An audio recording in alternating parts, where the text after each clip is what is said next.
I mean, gosh, how would it be if we just got one shot? Man, I would have been out a long time ago. If it wasn't for God's grace in my life, shoot, I know. I wouldn't be here right now doing this Zoom talk with you, that's for sure. They should just post this. One second, Josh is like, 20 people. Hi, everyone. This is Zoom Talk, and I've got Katie here with me, Miss Katie Kidd. Katie, say hey. Hi. Well, I'm so excited to do this. This is like my first one to do all by myself, so I'm super pumped about this, Katie. We're going to have a good time. I know it. So excited. Okay, so what did you think of this week's message? I think it was really good. There was a lot in there that I've heard before, but really kind of started, I guess God started dealing with me about new revelations that I guess I didn't really quite grasp. Mm-hmm. I know you quoted Mark 14:27 in the message. And in that, Jesus said that he was kind of giving the disciples a little lowdown of what's going to happen, and he was warning them. And I know you talked about all of that Sunday, so I'm not going to recap all of it. Yeah. But he said that he was telling them what was going to happen, and then he was going to tell them how they were going to feel, and even that they were going to like blame him a little bit. Right, yeah. Isn't that crazy? That was crazy. And it's not so much that he was warning the guys. It was that he was like, he got the big picture. He knew exactly the kind of pain he was going to be in. He knew exactly what he was doing, and it was for them. And then on top of that, knowing like while he's suffering, they're going to be like upset with him about it. Yeah. And he's just so gracious and so calm about it. That to me was like a real eye opener. Honestly. I know. And even before that, it's like, one thing about Jesus is he never lost vision of where he was going. He even knew how it was going to end for him. He knew what the cost was to be the Messiah, to be the Savior. He knew the cost, and he still did it anyway. He never lost vision, and even before he had come to the disciples, he had already come off the mountain of already asking God to take this cup from him if that was the will. But if not, then he was going to, obviously continue down this road.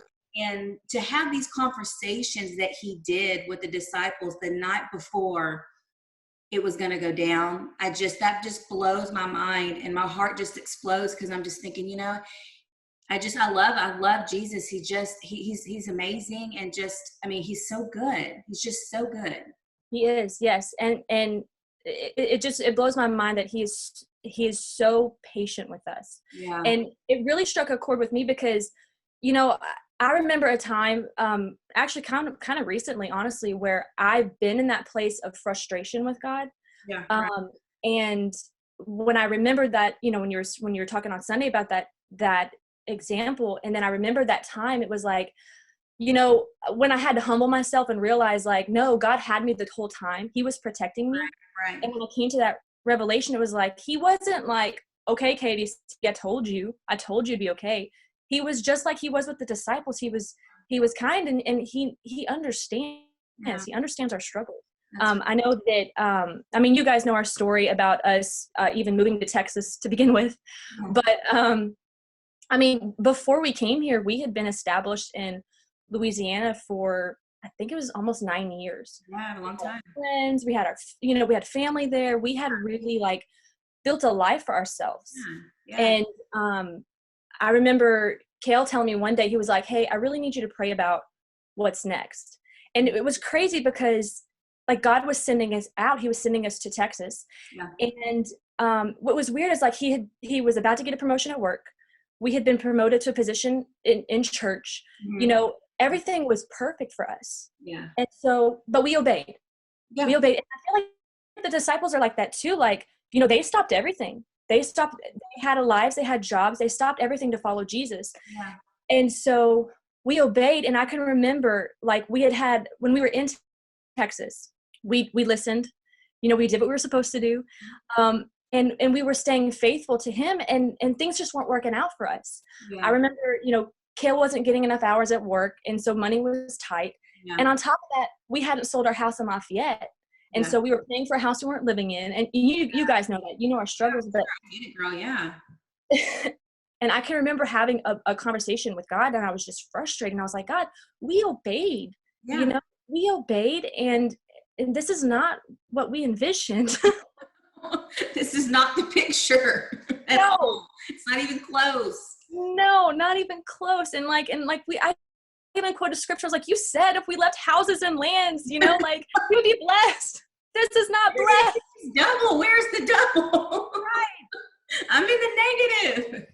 I know. Like that. We're not supposed to be seeing red right now. Yes. So I was so frustrated with him, and I brought that to him, and I just know that he was just like, it's okay. Yeah. And now I'm able to, like, in this point, and there's more being unveiled that I'm seeing. Oh, that for sure. Yeah, for sure. He was that strong tower. He had gone before us, like you said on Sunday. Yeah, he goes before. He established our life here, and not only that, he protected us from. We were able to leave that situation, and we didn't know that. Like, for example, Kale has an awesome job right now. Yeah. The job he was at, they're starting to have a lot of layoffs. Yeah. He saved us from that, and he has good stuff stored up for us here. He knew that the whole time. The time that I was just like pounding my fist and frustrated with him. Yeah. He wasn't worried. Yeah. He was patient with me. Yeah. Even though I was frustrated. And I so appreciate that. Yeah, no, that's good. That's good. We never see God's picture. We don't see things his way.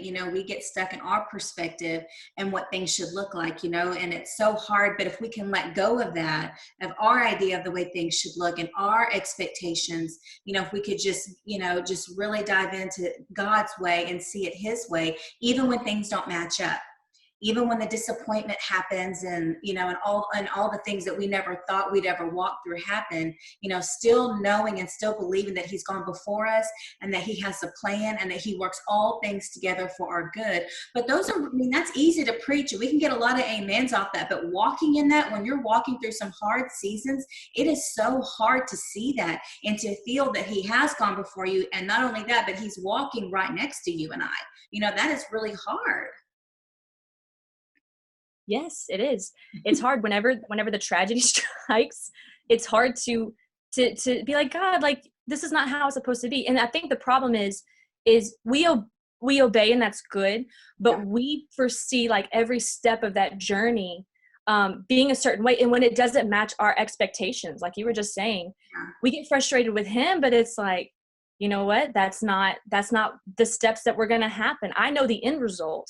Yeah. And that's where I'm bringing you to. And he even promises us, he warned the disciples, what was going to happen. And he even has warned us, he said that in this life, we will have troubles, but take heart, don't fear. I've overcome the world. And so that's just encouraging to know that. Yeah, my favorite part, I think of that while I was studying, I enjoyed the part where the angel, when Mary Magdalene and some of the other women came, they went back to the tomb, to, rub Jesus with the oils and all that stuff, for burial and all that, when the angel said, go back and tell everyone that he's not here, that he's risen, that he's gone before you, and tell Peter. I love dissecting that and really reading into that, because it's like, even in our bad mistakes, and the bad mistakes that you and I make, the wrong turns that we do, the wrong decisions, even in that, and sitting in our own hurt and our shame, and Jesus knew that's where Peter would be. And after everything that Jesus had gone through, he still had an angel come and don't forget to tell my Peter that it's okay, that I've gone before you. I knew this is what's going to happen. I got you. It's okay. Don't worry. Pick yourself back up again. It's going to be okay. We can walk again. There is still a purpose to fulfill on your life. And I just love that part right there, because that just is a huge demonstration to me of God's grace in our lives, because we don't understand that grace because it's a gift. It's freely given, to you and I. It's like, it's just hard for us to fathom sometimes, because, when we look at our own selves thinking like, well, I don't deserve that. But Jesus didn't give us his grace, deserve. He gave it to us because he loves us, and I just love that part of the story.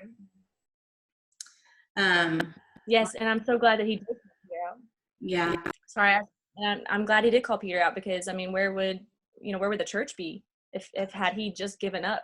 And we've got to remember that and be the same way. Like, when God is calling us to him, and it's time to come home, and it won't be fulfilled if we just walk away because of our shame. Right. Yeah. No, I just love it. I mean, gosh, how would it be if we just got one shot? Man, I would have been out a long time ago. If it wasn't for God's grace in my life, shoot, I know I wouldn't be here right now doing this Zoom talk with you. That's for sure. Nope, me either. Yeah. All right. Well, thank you, Katie, so much for coming on here and discussing last week's message with me. Thank you for having me. You're welcome. I'll talk to you later. Bye. Bye.